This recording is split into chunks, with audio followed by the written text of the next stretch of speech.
Facing challenges and overcoming setbacks is part of doing business. Whether you have the expertise to survive them or not could mean the difference between success or failure. Welcome to We Are Women, featuring revealing conversations that provide invaluable insights into the success secrets of female masterminds. A must listen for every entrepreneurial woman. Now here's your host, Janine Vosper.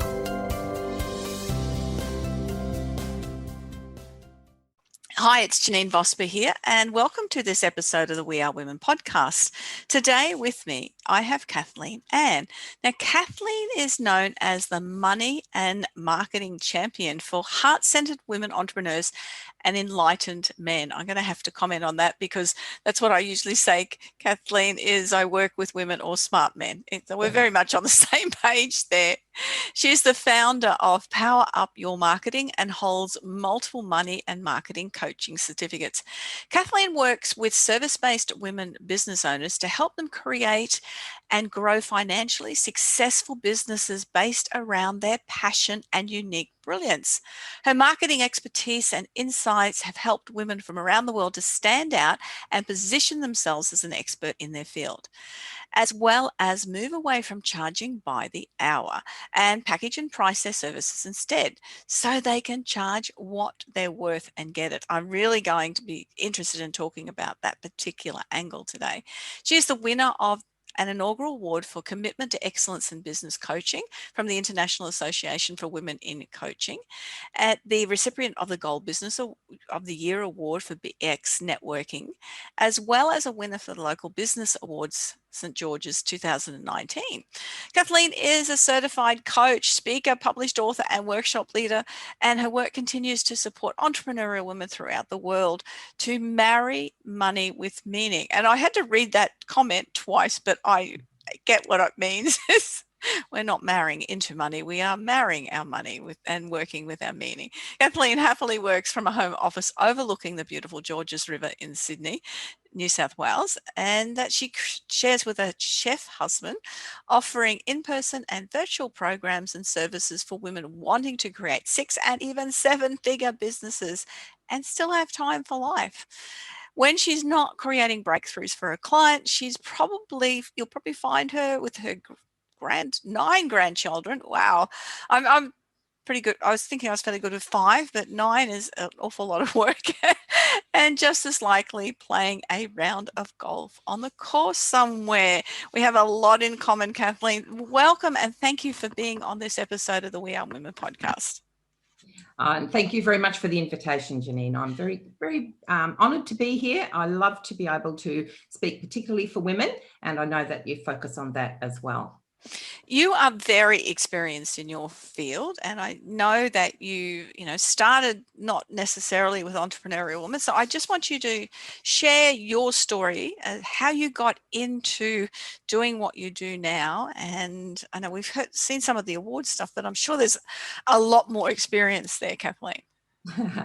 Well, when you get the grey stripes that I've earned, I've been around for a while, so it does come with experience, but it also comes with staying in the game. And that's what I say to people. Don't give up. Just keep your eye on the goal and keep moving towards it, because things just unfold, but they only unfold if you stay the course. Yeah, that's an important factor, isn't it? Everyone reads about overnight successes and have that expectation that when they start off in business that's going to happen to them. And we know, we've been, said around for a while, we know that that's not the way most businesses work. I'm seeing, my clients, and you'd probably be much the same, it takes that 2 to 3 year process, doesn't it, when you get something really solid to build on, and that launches then the business very quickly. Yeah, and until you find that, and I always talk about the 7-year overnight success because particularly for people like me and perhaps yourself, I came out of corporate and I had a great career in direct response marketing, and I was in middle management, headhunted a couple of times to start up similar divisions in other companies. And that was my whole 20-year-long career up until that point. And it was then, this is where I'll tell you a little bit about my background. I got what I call the Don't Come Monday invitation. Have you had one of them? No, I actually said I am retiring before that hit me. Well, I thought, I'm not going to jump. I'm going to wait this out, because what had happened, we'd had several new managing directors and new direction and all the rest. And I was going to say, back in that time, and I'm talking almost 30 years ago now, corporations were pushing, particularly women, I noticed, and women, I was in my early 40s, and that made it very difficult to look career-wise. If they didn't want me, who would? So that was anticipated, though, and I was really happy about it. I had said to my PA, I think I'm next.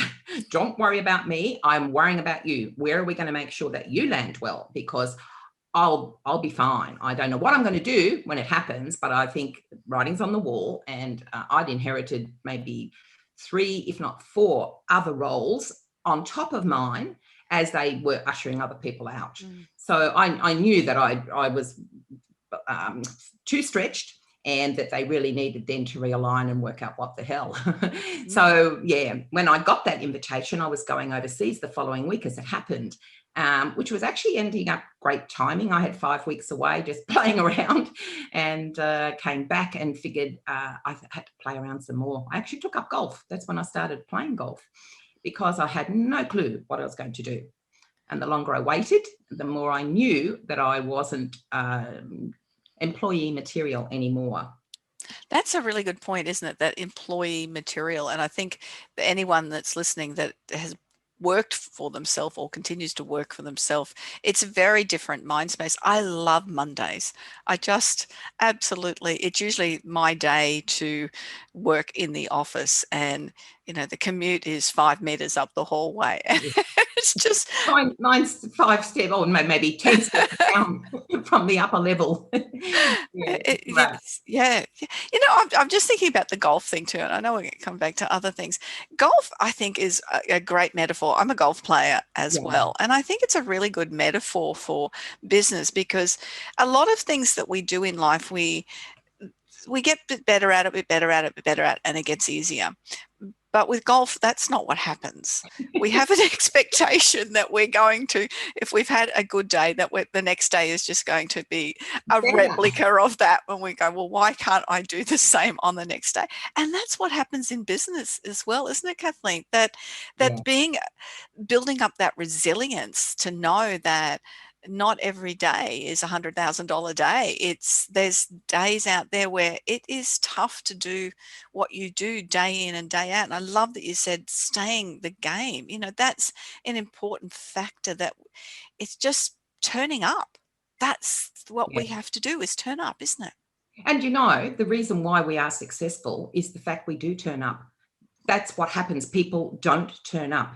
They give up, and you look around and they're not there anymore.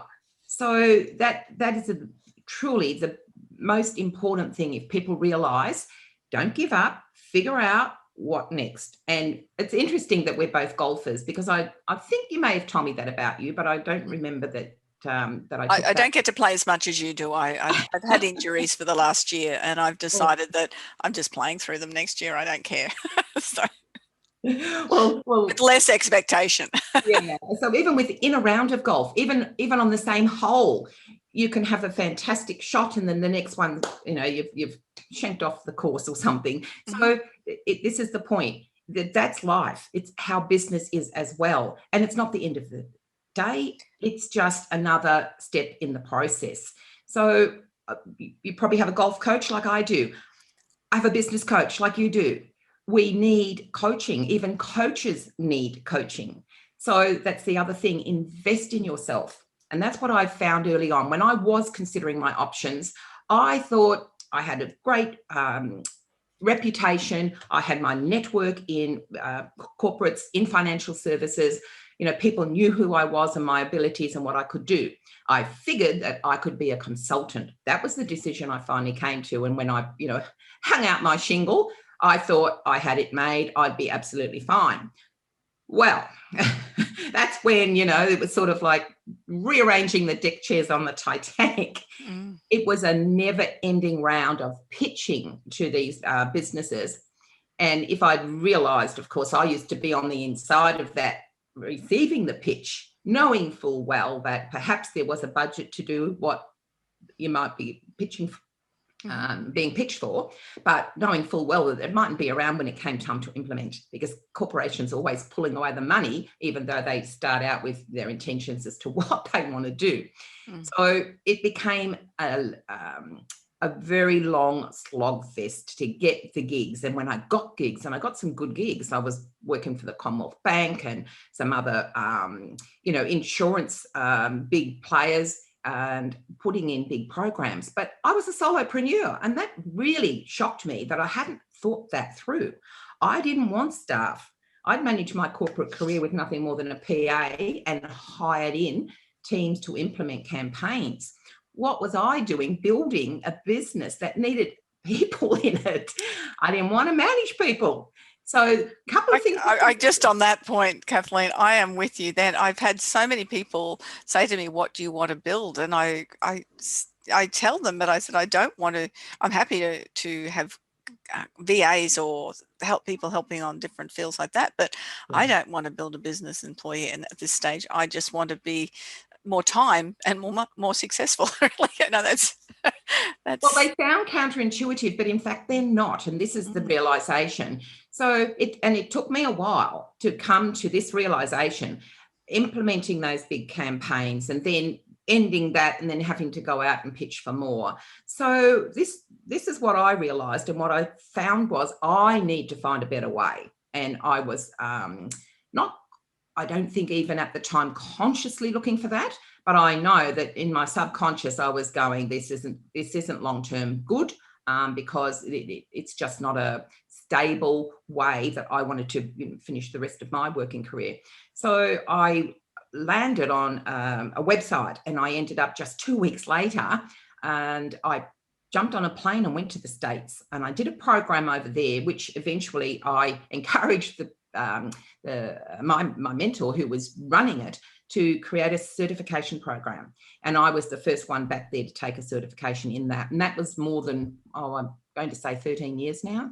Okay. So that was an eye-opener for me, because it helped me totally redesign my business. But it also helped me find what I do now, because I realised, looking around, there were people like me, particularly, as I said, women in the age group that I was in, who had so much talent and yet were chucked over there as if they were on the scrap heap. And I thought, no, I'm not having it.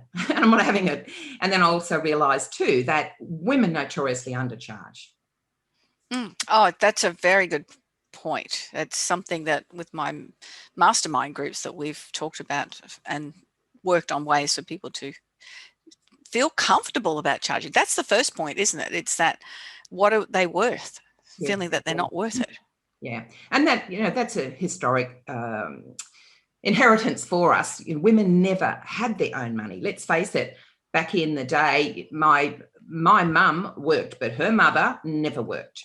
And it wasn't my mum's money so much as a contribution to be able to, help with the household finances. So women never had the relationship with money that guys have. Now, mind you, that's got its own set of baggage. I'm not saying they got it better than we do, but inheritance of those values and beliefs that are really deep-seated in our subconscious drive a lot of our decisions. So for women, we have that that we are not worth being paid, and coming out of corporate when you had a salary. And I don't know about you, I remember when the very first time somebody paid me in my business rather than paid me as an employee. And I had an epiphany. I thought, I've got a license to make money. That was my immediately thought when I got that money that I charged somebody for directly and not as a salary. And that really changed my mindset, and it really helped me make that transition into self-value. And that was another thing. I had to overcome the fact that I was used to a certain income, and I was paid as an expert. Mm-hmm. And I independently now in my own business had to charge.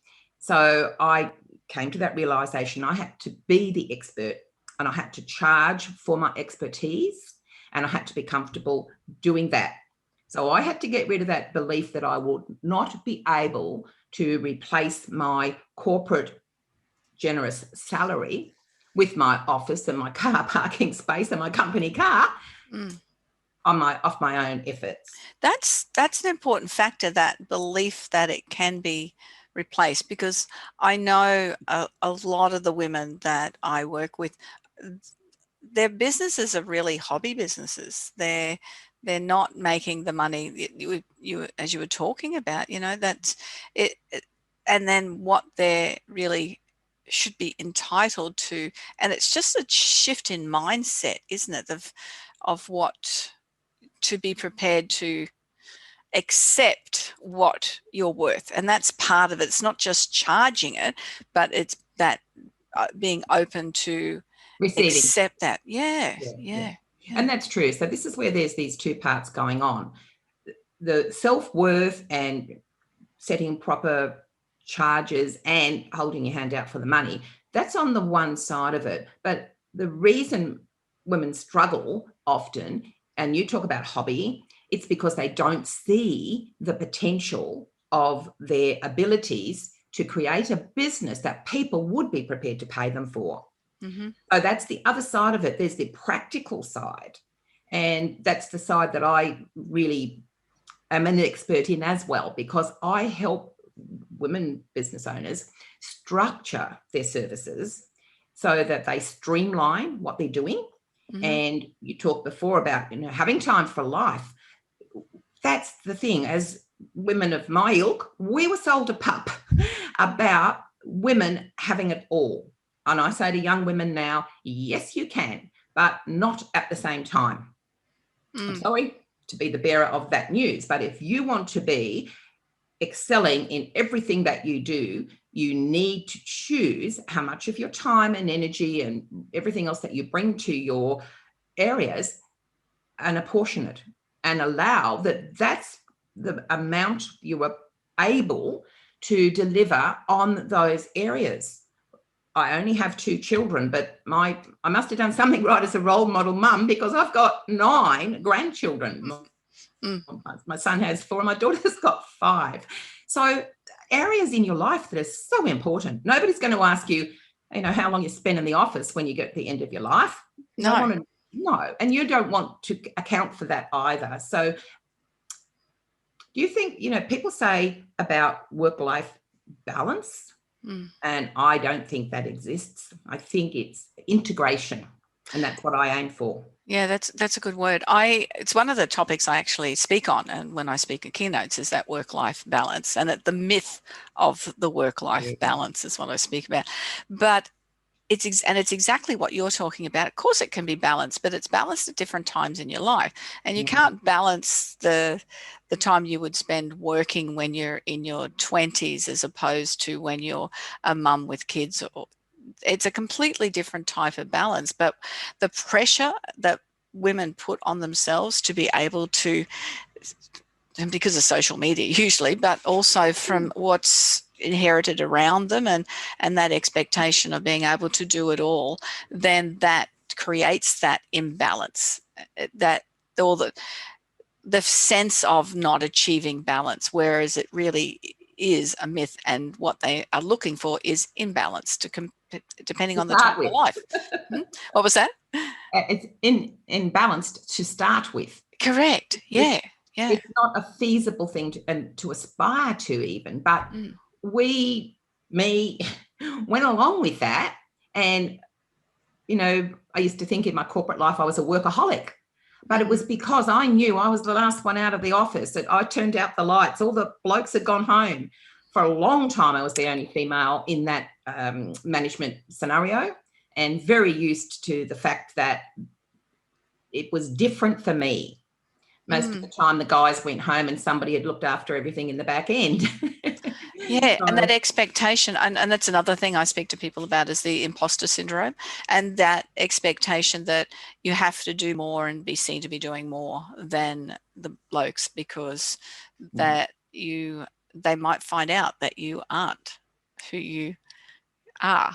That sense of no, I don't imposter. actually think I used to feel that ever. Mm, I didn't feel like I was an imposter. So what I did feel though was that I had very high expectations of myself, mm, and I didn't lower them in any area that I was, across my life. So it was constantly doing, constantly thinking, what else, what else, what else? mm, And instead of in my maturity, I realized what was important, and then structurally looking at, which is why you say to me, you play more golf. I do play golf. I say to people, don't call me on a Thursday. I will be on the golf course and I'll call you from the 19th hole if it's really important. Don't call me. I And love it. yeah, you just need to have those boundaries, which is once again, women struggle to put it. And that's it, and particularly women in their own business at whole, and that's where we started this conversation, is that sense of self-worth, and stepping then into their own business out of that corporate space, then thinking that they have to work harder and longer, and what you've shown, or what you do with people, is to prove that you don't. Yeah, and I consider that as a feminist and an ageist, Mm-hmm. that I can model that for other women. And I'm not saying that I've got the be all and end all business, and I'm not saying that everybody can. I'm saying that if this is the road that you're on, think about the model that you have now. Is it working for you across all areas? Is there areas that you could look at and improve? And one of the things in the business, and I talk about service-based businesses because it's not about manufacturing and products and the rest, and that's somebody else's expertise. But in services, it's a very simple model. If you look at really starting with choosing a niche of people to serve, and often people don't, and then they don't necessarily look at the problem that the people within that niche actually have, or as they are experiencing it. So often they put a solution and try to put it on everybody as to solve their problem, when they're mismatching their information in the marketplace. So people can't identify that they need to talk to them about what it is that they do, because they're broad and they're talking they're usually selling. And I think that's another thing. People misunderstand the position that sales has, marketing and sales. It should be said that way. I mean, I'm in sales, you're in marketing. What we do crosses over on a whole lot of levels, but it should be marketing and sales. You get them to the door, and I teach people how to get them through. Yeah. That's the difference, isn't it? Yeah. That's the difference. Sales is one part of marketing. But if you're not speaking to the right audience about solving their specific problem as they're experiencing it, you're falling on deaf ears, and you are casting the net so widely that nobody is listening. And this is the other part. There's never been a better opportunity for people, and women are in the forefront of this, to start their own business. But unless they get the foundations right, then the failure rate is, well, we won't even quote the stats there because it's horrific. So, they saying, if you fail to plan, is that the way around? Yeah, if you fail to plan, you plan to fail. Yeah, planning to fail. And it doesn't have to be complicated. My marketing plans are like a one-pager. Yeah. That's not the never-ending story that gets shoved in the drawer and never gets addressed. Yes. So it's about that, really cutting down, streamlining, being very specific about the solution, and designing your program or your services around the solution. That's it. You don't have to serve everybody, which is another thing. Women, oh, God love us. We don't want to leave everybody or anybody out, and we want to help everybody. And at the end of the day, it doesn't serve the individual business owner, and it certainly doesn't serve their end client, because they're not getting the specialist they deserve either. No, what I often tell people, we talk about going to the heart surgeon as opposed to the GP. If you've got a problem with your heart, you are prepared to pay more for the person that's a specialist in that field, as opposed to just saying, hey, I'm having heart attacks, I'll go to the GP and see if he can fix that for me, as opposed to the cardiac surgeon. It's a different, and to be able to position yourself as that cardiac surgeon, Yes. then people will go, that's the person I need. And that's what you're saying, is having the right solution for the right problem. And being able to strut your stuff. So you help people get out there and walk their talk and speak about their expertise. But if they don't understand it in the first place, if they don't have clarity around the results that they actually deliver, so that that's what they are selling once they've done their marketing. So that marries up very nicely to people saying yes. The more people that they can encourage to have a discussion with them, that's all you're wanting to do, is in that marketplace, wave people down to talk to you, find out what you really do and how that could work for them. And you would know that's the sales process. It's a conversation at the end of the day for those of us who aren't salesy, to help people get what they want through what we love to do. Yes. And everyone's a salesperson. Well, if they're not, they shouldn't be in business. Go get a job. Correct. Look, if I want my husband, he's my husband. I was going to say, if I want my husband to mow the lawn, I'll pitch it, but he's ridiculous. He'll get out there in the middle of the day and mow lawn. He loves mowing lawns. So that wasn't a very good example. Try a dishwasher or the or the girlfriend that you just say, that dress looks amazing, you've got to buy that. That's a sales pitch. We do it all the time. We're all in sales. It's telling the kids, no, don't take drugs. That's a sales pitch as well. But part of it is all about your branding, I imagine, also, isn't it? People getting to know what you're saying, but your brand is what you do. I believe that. And people, once again, they don't necessarily understand brand, because for me, the brand encapsulates the areas that we've just covered to the degree that in combination, that's your brand. So it's not just the personality of yourself and the way that you do your business, although that's a big part of it. The people will be attracted to you for the right reasons. They're going to be a good match. But it is about the niche that you serve, the problem they have, and your solution. And where they all overlap, that little sweet spot in the middle, that's really your target market. And your brand addresses the issues that market has. And they form part of your brand. So when you move off brand, you see some people, they're suddenly doing this, that, and the other, and people they begin to wonder what they do, because it's very confusing. And then who they do it for.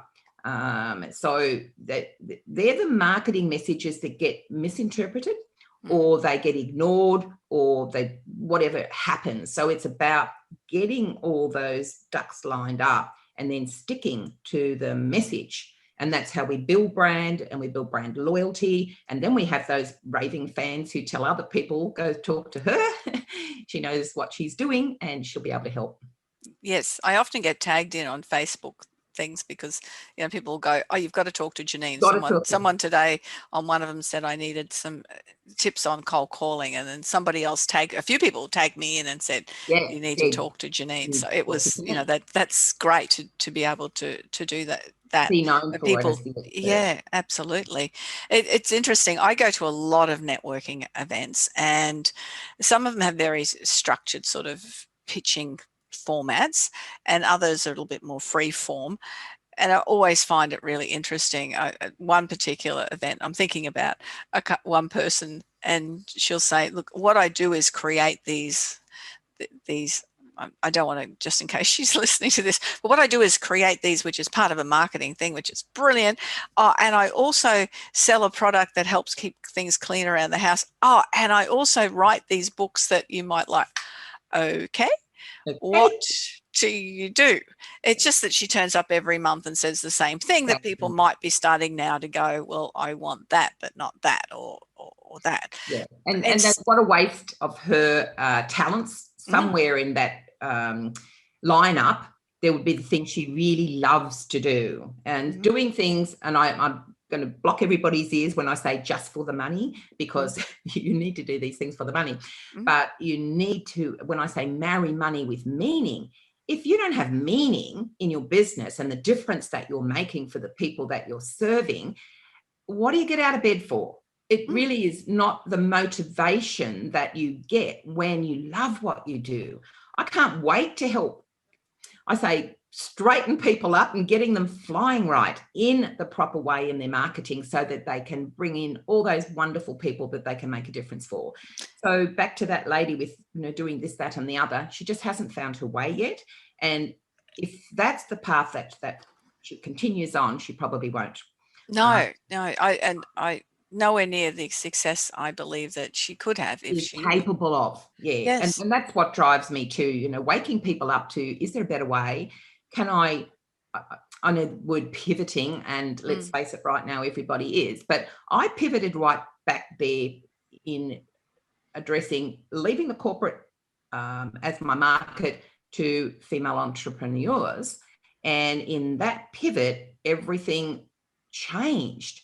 So it changed to this event that I no longer went into a big high-rise building thinking, oh my God, I might get this gig, to really wanting to make it possible for people to just change up what they're doing and build that model that will see them through and bring them all the joy and all the money that they desire. Yes, agree. And you're talking about structure, and I'm assuming that there's a system to it, or something that people can, listening to this now, can just take away and go and think about what they're doing. True. And that was the thing I did learn. It's all about systems, and having a system in everything that you're doing in your marketing that's the freedom that comes from that. And before I just answer that directly, can I just say that people don't actually start thinking, firstly, how much money do I want to make? And how many clients it will take for that to happen. So they just have this great big, I want to make money, or I want to have lots of clients. And that's not a goal. And there's no way to bring that back. It's a wish. It's a wish, and it'll remain a wish because it's not specific. So there's the clarity. So first of all, figure that out. So I help clients with, what's your bold money goal? What do you really want? And then they're amazed when they see how more easily they could attain that when they see about the structure, back to the system. So in the first instance, and mentioned in my intro about charging by the hour, when people say, and how much do you charge? They're expecting to hear an hourly rate. And that's just the way we've been conditioned. You go, accountants, solicitors, doctors, they all charge by the time. They're professional people. And even when we were employees and in corporate, the salary was pretty much based around the time you spent there. And that was what we were accustomed to, getting paid for our time. Why would that ever make sense when, if you got paid for your results, how much more productive, and productivity goes through the roof when you get paid for outcomes. So this is what clients want to buy. They want an outcome. So I start with people and say, okay, what is it that you can do standing on your head? A lot of people dismiss it, their own unique brilliance and what they're really clever at, because it's so easy for them. They think, isn't it easy for everybody? Well, no, it's not. And if you fix the problem that everybody has in your niche, that's all you need. So I help them unravel that and then work out, okay, so how could I pivot? How could I reinvent myself and create a process to take clients through for what they'd be willing to pay for? And then the argument about how much is that worth is entirely different. That people are very willing to part with their money to solve their problems. But if you're not positioned as the expert for them to do that, and you're lost in this, also ran general service provider, you're never going to be that person who can charge what you're worth. And that's the other part. So working out from the inside out how fantastically valuable and, worthy we are to be paid well. Set yourself up to be asking people to buy from you. So that comes into, I call it a signature system. That's the steps, simple, from taking someone from A to B, or A to Z, I should say, in a systemized step-by-step that they can see that you've got a proven system and you get lots of people over there from where they currently are. And that's where they want to go. So you've got your system worked out. The other thing is when you're delivering, people forget they've got to turn up and deliver. Why make that a nightmare? Why having to create, like a consultant, like I used to do? Once I found the problem of the potential client, I had to create a whole program for them where I might never use again for anybody else.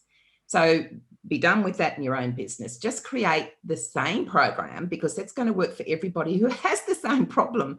It's really quite simple in that regard, but doing it is the process that I help people go through, and I make it really simple because that's my expertise. So once we've worked the system, it's nice if you can get a good, better, best option so people can invest with you at a level to suit their budget. And that's a pretty different way to approach. You're actually productizing the services, and people are no longer looking at will I, yes or no, but it's at what level will I invest? Yes. Yeah. And then, of course, you can price it accordingly and get out there and sign up clients. And the other thing, Janine, about that is the more you do these things, the more expertise you get, the better you get, the more your pricing maintains and stays up. So there isn't any limit. People limit thinking, oh, well, so-and-so does this too and they only charge this much. Well, you don't have that argument in your, sales. I see that. I know there's, I'm based in Brisbane, and there's some people that do a similar sort of thing to me when we talk about the professional speaker training, and they're charging sometimes a third of what people pay me to do that. And I'm so disappointed for them, because they're just really, it's so cheap. It looks like it's not going to be of value. And well, people aren't going to get things out of it. Don't realise. Who wants to be cheap? Because you get, at the end of the day, we know if you're tarring a road, the only way to have less is to have less tar. So if you really want the results, and you, the provider, want your clients to achieve those results, they need some skin in the game, as I say, and people who pay well. And we know when we put money into our own requirements, we want our money's worth. So the more we pay, the more likely we will get the outcomes that we have invested in. So that's the other conversation going on in the prospect's mind as well, is will I get what I want from this person? And if you've got the right structure, you've got proven processes, and you've got clients who shout your praises, job done. Yes. Yeah. I remember, my husband is retired, and he's always amazed. He said, "They paid you how much? Yes. To do what?" I'm good at what I do, by the way. They get value out of it. That's fine. And this is the thing too, depending. And my husband's recently retired too, and he's a chef. And so, of course, he's worked very hard with his body. And chefing, if people aren't familiar, it's a very physical role, but it's also very stressful mentally too. So it's a very testing career. And I say to him, honey, I've used my brain and not my brawn. So that's why I'm not done yet. I'm not anywhere near retiring. I've got so much to offer people, and I know that they really need what I do. I love it, and it's not hard. That's what I want for people. Create something that's not hard for you to do, and be prepared to charge well for it, because you are getting results for people they could never get otherwise. And that is another thing. We want to make a difference. Women do. What most of the time in our business, it's about having our financial security, running our own show, whatever that motivation there is, but it's about making a difference, else we wouldn't do it. Yes. And that to get feedback from people, like that's one of the you'd be in the same boat. The feedback when you get from people who just have gone, oh, I can't believe I was able to had the confidence to do that, but you've been able to help me do that, or that they've had the income, or that first check that they get, or whatever it is. Anything else that we haven't covered just before we wrap up, Kathleen? Well, I think we've pretty much run the gambit. I hope that what people have listened to is, if anything, at least sparked a thought about, is there a better way? Should perhaps they have a little exploration? And especially starting this new year, we're at the beginning of 2021. If this survives for the next decade on the internet, we're still around. But what we've got is the opportunity here in this current climate, particularly for women, is to figure out how to arrange business and life that serves all of our needs and makes it possible to be rewarded financially, as well as, at that heart space. And as I say to people, if your heart's not in it, don't do it. And there's no point. There's no point. It'll just be hard. So I would encourage people to think, is what I'm doing bringing me joy? Is it bringing me a flexible position in my business to allow for the other areas of my business? And do I love it? Yeah, do I love it? That's an important factor. And that's a really good point for people to take away. I usually ask for 3 takeaway points, but I think that's a great one to think about is, do I love it? I know. Yeah, I know. I'm quite happy. We're recording this before most people have gone back to work in January, and I choose not to holiday through the busy holiday season. I don't need to. I don't have the children home to need to do that. And so I've been working and creating and planning and doing lots of setup things and forecasting things for the last couple of weeks. Quite happy to put the hours in, but then I'll go jump in the pool, or we'll go to the beach, or we'll do something in between. But I don't have an issue putting the work in because I love what I do. Yeah, and it's not work when you're in that position, and the overlap of that, and the ability to shut the office door when you choose. And like you, I've got a pool in my garden. I just jump in the pool. Yeah. I was visiting with the Kookaburra family out there this morning. We've had 3 young ones raised in our, pretty much I call it my back garden, because behind my garden is a river, and across the river is National Park. So I'm in very this nice, beautiful area, and being able just to stroll out there and, sit and ponder and work from your own space. That was my big thing when I left corporate, was I want to work from home. And I know a lot of people are struggling with that concept now, not being accustomed to it. But let me tell you, and there's no better thing than, if you get yourself structured, than to be saving the time of commuting and everything else that's involved, than to set it up in your own home space, workspace. And that's what allows us to, pop from one to the other with such ease and and when it suits. That's absolutely. Yeah. And it's good. How can people get in touch with you, and have you got an offer for people as well, Kathleen? Look, we've been working, as you say, on what next, and I've got a brand new training program, and it's a free training, and it's on webinar style. So a lot of the things I've discussed now, I've put into this package, so people can start exploring the how to as much as the what, and some of the things that I've touched on here will get elaborated on. So can I give you a URL for that? And I will add it to the show notes as well. So I've shortened it. It's a bit.ly/coach drill. So and what's the training titled? It's how coaches and consultants can charge what they're worth and get it. Excellent. That's a very good title. I think that would be of value to all of the coaches and consultants that are listening, and just anyone that's starting out in their business as well, just to get an idea. A lot of people are, they're healers. So long as it's a service-based business, this will be extremely relevant. And other than that, even if it's not, when it comes to the mindset and the money, people might get some outtake about that as well. And even if you've got a job, you need to get paid what you're worth. So there's some of the things I've shared there might be helpful for that. Yeah, that's a good point too. How can people find you, Kathleen? My website, good place to start. So that's PUYM, stands for Power Up Your Marketing.com.au. Okay, and I'll have that in the course notes as well. So it is PUYM. .com.au. Oh, that's easy. It's a nice short one.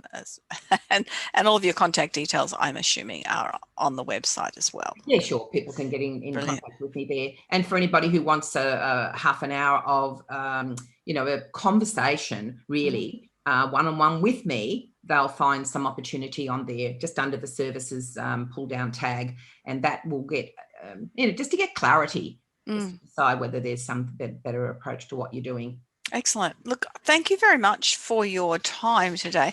I've found, there's a lot of things that we look at things similar ways, which is great. It certainly means that we're on the same page with it.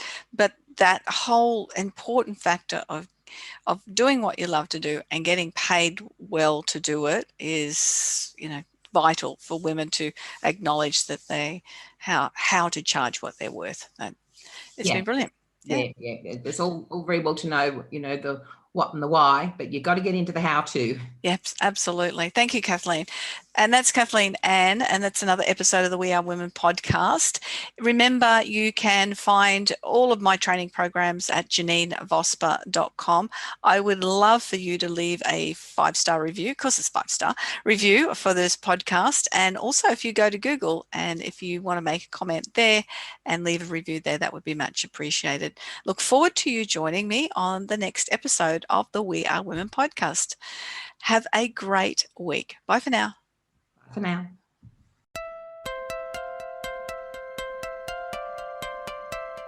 So, do you feel stuck in a rut in business? Visit speechperfect.com.au and download Janine's free ebook to avoid the 5 most common stumbling blocks women face in business. It's jam-packed full of tips to overcome the barriers that could be holding you back from the success that you dream your business will be. We would love you to leave a review of today's episode and share this podcast with other women in need of entrepreneurial inspiration. Subscribe to the next episode now and join the We Are Women community.